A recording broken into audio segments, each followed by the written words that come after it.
सबसे इम्पॉर्टेंट और जो बड़ी ख़बर है वो सुप्रीम कोर्ट से तफसीली फ़ैसला है पाकिस्तान तहरीक इंसाफ की रिज़र्व सीटों के हवाले से। और सुप्रीम कोर्ट ने बड़ी तफसील के साथ उसके ऊपर कॉन्स्टिट्यूशनल जो आर्टिकल है उनकी भी वजाहत कर दी है। जो इलेक्शन रूल्स के अंदर एक उनका रूल 94 है उसको आइन से मुतसादिम करार दे दिया और बाकायदा क्लियर कट इंस्ट्रक्शंस और ऑर्डर्स हैं कि ये सीटें पाकिस्तान तहरीक इंसाफ की हैं, उनका हक़ है, उन्हीं को मिलना चाहिए।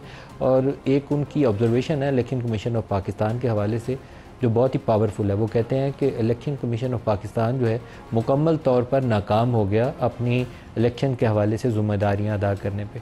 जस्टिस याहिया अफरीदी का इजाफी नोट भी आया तो जस्टिस याहिया अफरीदी ने भी इजाफी नोट के अंदर लिखा है कि इलेक्शन कमीशन ने अपनी ज़िम्मेदारियाँ अदा नहीं की। जो इसका काम था कि फ्री फेयर और ट्रांसपेरेंट इलेक्शन कंडक्ट करना, वो ये करने में नाकाम रहा।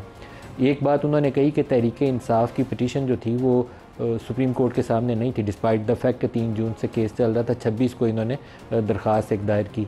लेकिन साथ वो कहते हैं कि सीटें तहरीक इंसाफ की थीं, ये सीटें किसी और की नहीं हैं। और पाकिस्तान तहरीक इंसाफ एक पॉलिटिकल पार्टी के तौर पर एग्जिस्ट करती है और ये पाकिस्तानी वोटर्स का फंडामेंटल राइट है कि वो किसे मुंतखब करना चाहते हैं, इसके ऊपर कोई भार नहीं है, जजेस ने करार दिया। इसी तरीके से जो सुप्रीम कोर्ट का ऑर्डर था बल्ले का निशान वापस लेने का, उसके ऊपर भी राय दी और जो 2 जजेस का इख्तलाफी नोट इस तफसीली फ़ैसले से पहले आ गया तो इस 70 सफ़ात की जजमेंट में पैरा 120 और 121 है जो उन 2 जजेस के जो ऑब्जर्वेशंस हैं उनको बड़े स्ट्रॉन्ग वर्डिड में उनको डिस्कस करता है, बड़े सख्त अल्फाज का चुनाव किया है उनके उस इख्तलाफी नोट को जो इस तफसीली फ़ैसले से पहले आया है। प्रोग्राम में आगे चलेंगे तो उसके ऊपर भी बात करेंगे, लेकिन अभी दिन आगे चल रहा था तो एक और नई डेवलपमेंट हुई है।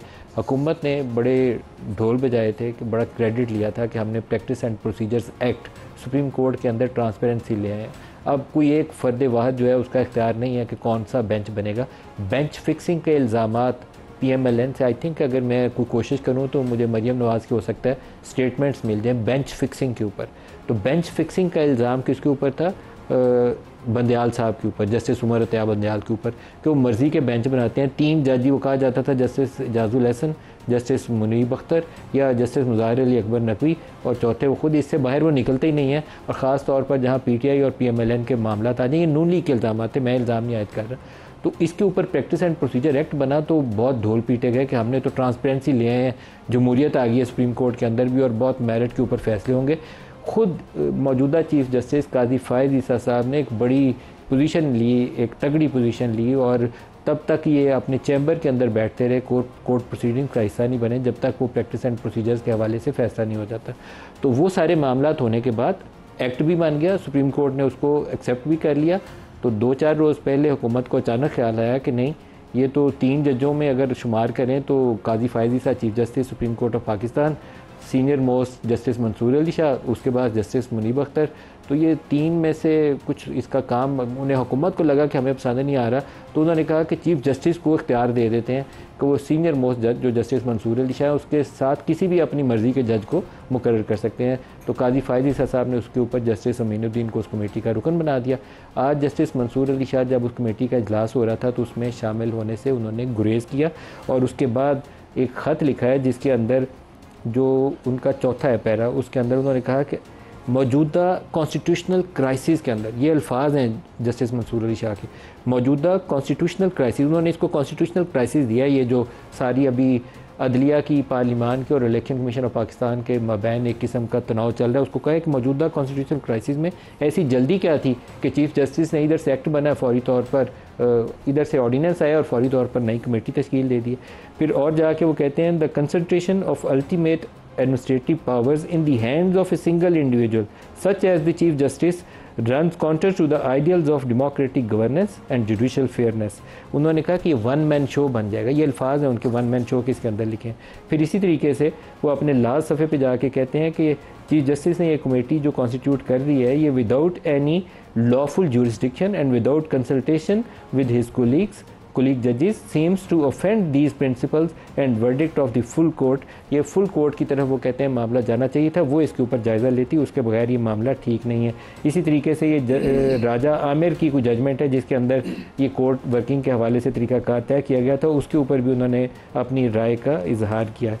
तो प्रोग्राम में ये तीनों चारों इशूज़ डिस्कस करेंगे। माजिद निज़ामी साहब, आप बताइएगा कि ये जो सुप्रीम कोर्ट का फ़ैसला है और फिर ये जस्टिस मंसूर अली शाह साहब अभी जो उन्होंने एक ख़त लिखा है उसी कमेटी को, उसके बाद आइंदा 4-6 हफ्ते 10 हफ्ते आपको ये सियासी दर्जा हरारत किधर को जाता नज़र आता है? जी बहुत शुक्रिया। मुझे तो फ़िलहाल इसमें कोई ऐसी कमी नज़र नहीं आ रही। उसकी बुनियादी वजह मेरे ख़्याल में ज़रा मुख्तलिफ है। फ़ैसलों की तफसीलात आप समझते हो, हुकूमत समझती हो कि उसमें वज़न है या दलाइल मौजूद हैं, लेकिन ये ख़्याल आना ये उस माइंड सेट को ज़ाहिर करता है कि जिसके अंदर आप आइन और कानून की परवाह नहीं करते। ये वही मामला है कि जिसकी लाठी उसकी भैंस।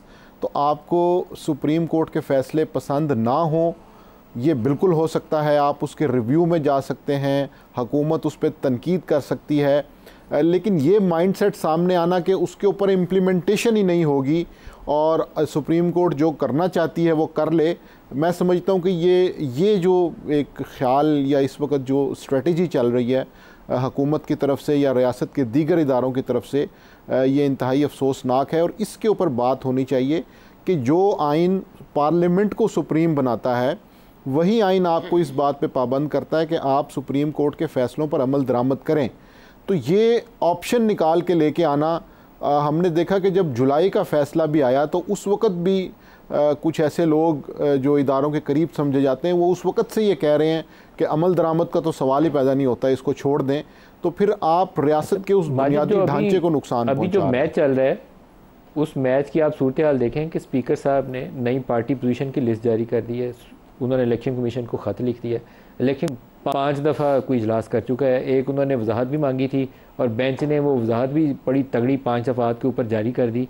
आज फिर इजलास हुआ और आज फिर नोटिफिकेशन नहीं हुआ। तो ये जो डिफाइंस है इलेक्शन कमीशन की और पाकिस्तान की सुप्रीम कोर्ट के ऑर्डर की, जहाँ आर्टिकल 190 आपका मौजूद है कि तमाम इदारे जो हैं वो सुप्रीम कोर्ट के फ़ैसलों पर अमल दरामद करने के पाबंद हैं, तो आप तो एक ऐसी सूरत हाल में है जहाँ सुप्रीम कोर्ट को शायद खुद से ललकारा जा रहा है, ये चैलेंज किया जा रहा है कि आओ देखते हैं क्या करता है ईसीपी ने। अभी तक उसके ऊपर अमल दरामद तो नहीं किया। जी बिल्कुल, और इसकी वजह ये है कि जब हम सियासी सूरत हाल को देखते हैं और माजी में होने वाले वाक़यात को सामने रखते हैं तो कई ऐसे वाक़यात हैं कि जिनके अंदर सियासतदानों के ख़िलाफ़ कार्रवाइयाँ की गई।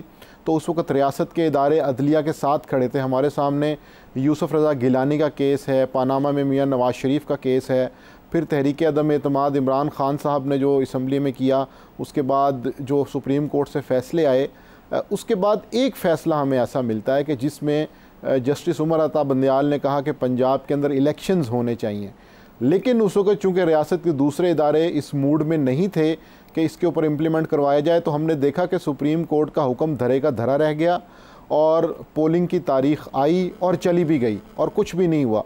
तो मेरे ख़्याल में ये सारा मामला उस वक्त होता है कि जब आप ये समझते हैं कि सुप्रीम कोर्ट के पास चूँकि अथॉरिटी नहीं है इम्प्लीमेंटेशन या एडमिनिस्ट्रेशन के तहत वो अपने काम नहीं करवा सकती, तो उसके बाद फिर आप ये समझते हैं कि चूँकि ये फ़ैसला पसंद ही नहीं आ रहा तो इसके ऊपर अमल ना किया जाए। तो ये जो सुप्रीम कोर्ट वर्सेस ऑल का जो मसला है, 63A का जो 63A का फ़ैसला जस्टिस उमर अता बंदयाल, जस्टिस मुनीब अख्तर का शायद लिखा हुआ फ़ैसला है, वो मैं ज़ाती तौर पर एज ए जर्नलिस्ट उस फैसले को गलत समझता हूँ। मेरे ख्याल में वो जस्टिस मंदो खेल ने शायद ऑब्जर्वेशन दी थी कि it amounts to rewriting of the constitution. मैं भी यही समझता हूँ।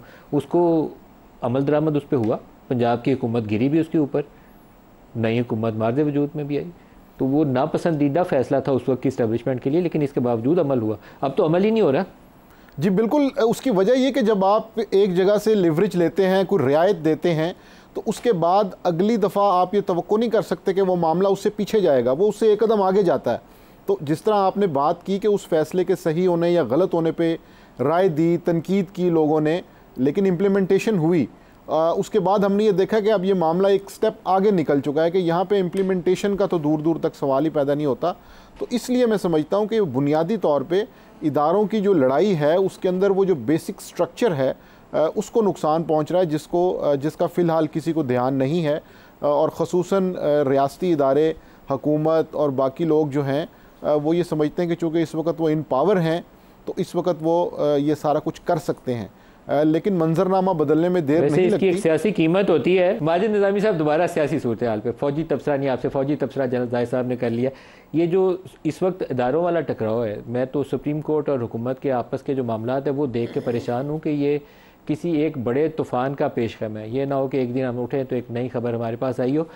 या प्राइम मिनिस्टर या इलेक्शन कमीशन ऑफ पाकिस्तान दोनों इन दी डॉक होंगे इन दी कमिंग वीक्स। इसके अलावा मामला आगे नहीं चलेगा और ये क्राइसिस है जो डीपन हो जाएगा। जी बिल्कुल, मैं सिर्फ एक फ़िक्र ऐड करना चाहूँगा कि जनरल आसिम की जो रिटायरमेंट है वो तकरीबन 12-13 महीने बाद है, और अगर उन्हें मज़ीद ISI में कंटिन्यू करवाना होगा तो फिर उन्हें एक साल की एक्सटेंशन देना होगी। बैक टू द टॉपिक, उसमें जो आपने बात की है वो बड़ी इम्पॉर्टेंट इसलिए है कि इसका कोई हमें ऐसा एंड नज़र नहीं आ रहा। क्या इसमें ऐसे होगा कि सुप्रीम कोर्ट के अंदर इसका रिव्यू फ़ाइल किया जाएगा, या फिर अमल दरामद ना करने पर किसको नोटिस दिए जाएंगे? ये बड़ा अहम सवाल है, क्योंकि एक तरफ तो स्पीकर नेशनल असम्बली जो है वो भी एक आइनी इदारा है, इलेक्शन कमीशन ऑफ पाकिस्तान उसके सरबराह वो भी एक आइनी इदारा है।